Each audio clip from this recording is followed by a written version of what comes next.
Hello and welcome to Vital Mathematics. आज जो मैंने तुम्हें क्वेश्चन दिए थे, है ना, 12th के, ये बेसिकली पीवाईक्यू के क्वेश्चन हमारे पास है एंड ये हमारे पास चैप्टर नंबर 5 से रिलेटेड है, कंटिन्यूटी एंड डिफरेंशिएबिलिटी। ठीक है, यानी कि यहाँ पर क्वेश्चन रीड करना स्टार्ट करते हैं। देखो ध्यान से, क्वेश्चन में हमारे पास दे के रखा, इफ x इक्वल्स टू, अगर हमारे पास x की value e to the power x upon में y दे के रखा, तो मुझे ये प्रूफ करना है कि dy अपॉन में dx की जो वैल्यू होगी वो क्या होगी हमारे पास, log x माइनस में 1 अपॉन में log x का होल स्क्वायर। तो मैं एक काम करता हूँ, यहाँ पे अगर लॉग की प्रॉपर्टी लग रही है तो एक काम करते हैं, लॉग की प्रॉपर्टी अप्लाई करते हैं। क्वेश्चन हमारे पास देके रखा x equals to e to the power x upon में y, तो जब मैं दोनों साइड log लूंगा तो ये क्या आ जाएगा, log x equals to log e to the power x upon में y। अब जरा मुझे बताओ, x बाय y मैं क्या आगे लेके आ सकता हूँ? जी हाँ। तो मेरे पास क्या, log x equals to x upon में y, मैं इसको ऐसे लिख दूं, log e।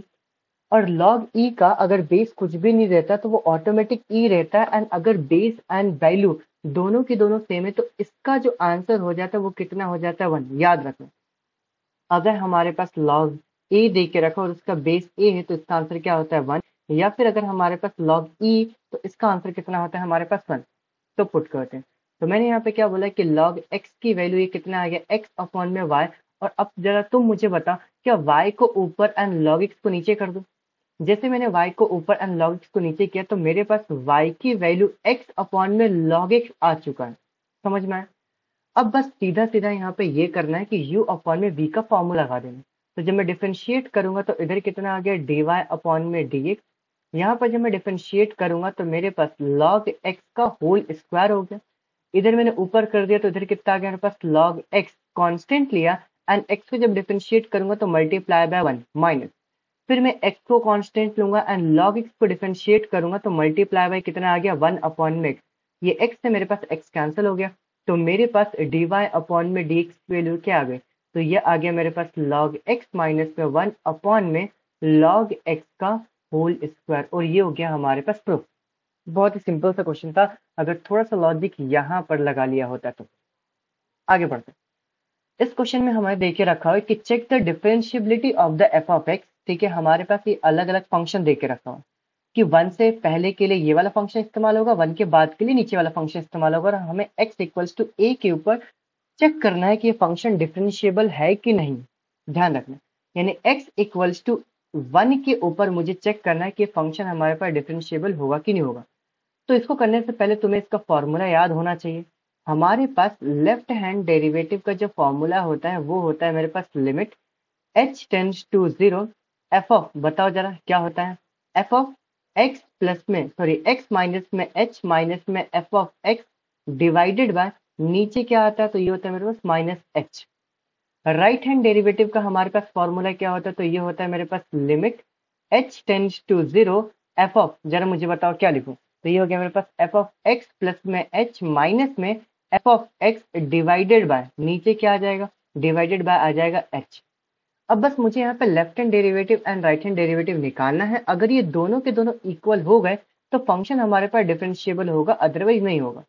तो लेफ्ट हैंड डेरिवेटिव निकालने जाऊंगा तो मेरे पास क्या आ जाएगा, limit h tends to 0, x की जगह क्या दे के रखा हो, 1 दे के रखा हो, तो यहाँ पे क्या आ जाएगा, f ऑफ 1 माइनस में h माइनस में f ऑफ 1। सही है, जहां जहां पे x है वहां पे 1 पुट कर रहा हूँ, डिवाइडेड बाय, नीचे कितना आ गया, ये आ गया मेरे पास माइनस h। आगे सॉल्व करते हैं, ये हो गया मेरे पास लिमिट h टेंड्स टू 0।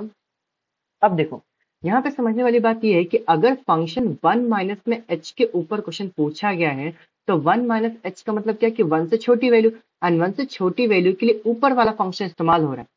तो यहाँ पर इस फंक्शन के अंदर जहां पे x है उस x की जगह मैं 1 माइनस h पुट कर दूंगा, तो क्या आ जाएगा, 1 माइनस में h का होल स्क्वायर प्लस में 1। सही है, बीच में मैंने लगाया माइनस, एंड f ऑफ 1 की वैल्यू क्या हो जाएगी, तो 1 का स्क्वायर। देखो ध्यान से, जब मैं x इक्वल्स टू 1 पुट करूंगा तो 1 के लिए नीचे वाला फंक्शन इस्तेमाल होगा, यहाँ पे दिख रहा।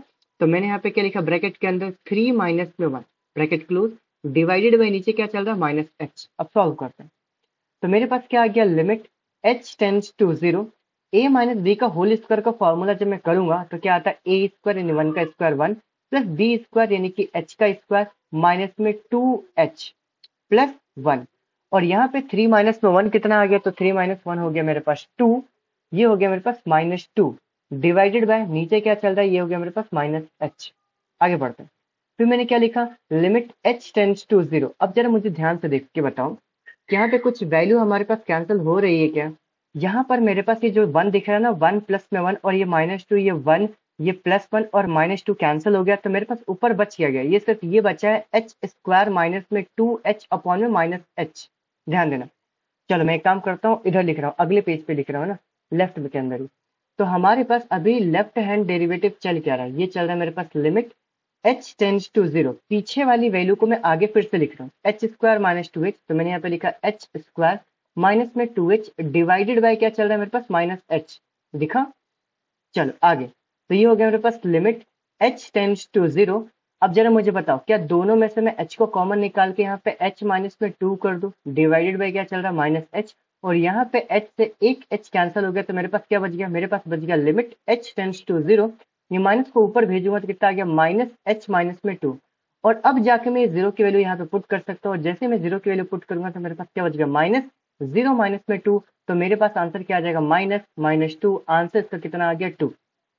तो जब मैंने लेफ्ट हैंड डेरिवेटिव की वैल्यू निकाला तो मेरे पास क्या आ गया, 2। सही बात है।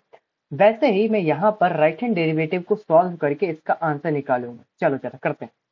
यहाँ पे मैं लिखता हूँ right hand derivative limit h tends to 0, F of x की जगह क्या आ जाएगा, 1। तो मैंने क्या लिखा, 1 प्लस में h माइनस में कितना आ गया, एफ ऑफ 1 डिवाइडेड बाय नीचे कितना आ गया मेरे पास h। आगे बढ़ते हैं, limit h tends to 0, F of, अब जरा मुझे बताओ 1 प्लस h का मतलब क्या, 1 से बड़ी वैल्यू। 1 से बड़ी वैल्यू कहाँ दिख रही है, 1 से बड़ी वैल्यू यहाँ पे नीचे दिख रही है। तो क्या आ जाएगा मेरे पास, ये मेरे पास हो जाएगा 3 माइनस एंड x की जगह में 1 प्लस में h पुट कर दूंगा, माइनस एफ ऑफ 1 अगर मैं पुट करने जाऊं तो यही वाला वैल्यू पुट होगा, तो क्या हो जाएगा 3 माइनस में 1 ब्रैकेट क्लोज डिवाइडेड बाय नीचे क्या चल रहा है हमारे पास h। आगे बढ़ते हैं, ये हो गया मेरे पास लिमिट h टेंड्स टू 0। जब मैं ब्रैकेट ओपन करूंगा तो 3 माइनस में 1 प्लस में h, सही है, -3, और यहाँ पे कितना हो जाएगा, +1। क्या मैं सही कर रहा हूँ, देखो ध्यान से, 3 -1, यहाँ पर भी माइनस होगा, रुक जाओ, ये यहाँ पर माइनस होगा, ठीक है। चलो ये कितना हो गया, -h -3 एंड ये +1 डिवाइडेड बाय नीचे क्या चल रहा है हमारे पास h। अब यहाँ पर कुछ वैल्यू कैंसिल हो रही है, बताओ क्या क्या कैंसिल हो रहा है। तो ये -1 +1 कैंसिल हो गया, +3 -3 कैंसिल हो गया, तो मेरे पास क्या बच गया, -h अपॉन में h दिख रहा है। तो मैं यहाँ पे क्या लिख रहा हूँ, limit h tends to 0 -h upon में h और h कैंसिल होके मेरे पास क्या बच जाएगा, तो अगले पेज पे लिख रहा हूँ। तो मेरे पास बच गया right hand derivative equals to limit h tends to 0, यहाँ पे -h अपॉन में h ये दोनों कैंसिल हुआ था, तो मेरे पास क्या बच गया, लिमिट h टेंड्स टू 0 -1, और यहाँ पे जब मैं 0 पुट करूंगा तो आंसर कितना आ गया, -1। अब यहाँ पर जैसे ही मैंने इसको सॉल्व किया तो सॉल्व करने के बाद देखो ध्यान से, इधर मेरे पास सॉल्व करने के बाद मेरे पास लेफ्ट हैंड डेरिवेटिव की वैल्यू राइट हैंड डेरिवेटिव के इक्वल नहीं है। ध्यान से देखो फिर से, लेफ्ट हैंड डेरिवेटिव की वैल्यू और राइट हैंड डेरिवेटिव की वैल्यू इक्वल नहीं है, तो मैं क्या बोलूंगा, left hand derivative is not equal to right hand derivative, therefore F of X is not differentiable, not differentiable at, कहाँ पे, not differentiable at x equals to 1। x equals to 1 के ऊपर ये डिफरेंशिएबल नहीं है। ध्यान रखना, नॉर्मली ये टॉपिक आता नहीं है, लेकिन जब आता है तो बहुत ही बेहतरीन क्वेश्चन लेके आता है, ठीक है। ये डिफरेंशिएबिलिटी वाला क्वेश्चन फिर से रिपीट करके देखना, और ये फॉर्मूले अपनी कॉपी में लिख लेना, left hand derivative and right hand derivative का। मुझे उम्मीद है आपको समझ में आया होगा। अगर समझ में आया है तो लाइक करना है, ठीक है, चैनल को सब्सक्राइब करना है, और अपने दोस्तों को शेयर करना है ताकि वो भी ज्वाइन कर सके पीवाईक्यू की सीरीज को। Once again thank you so much, bye bye.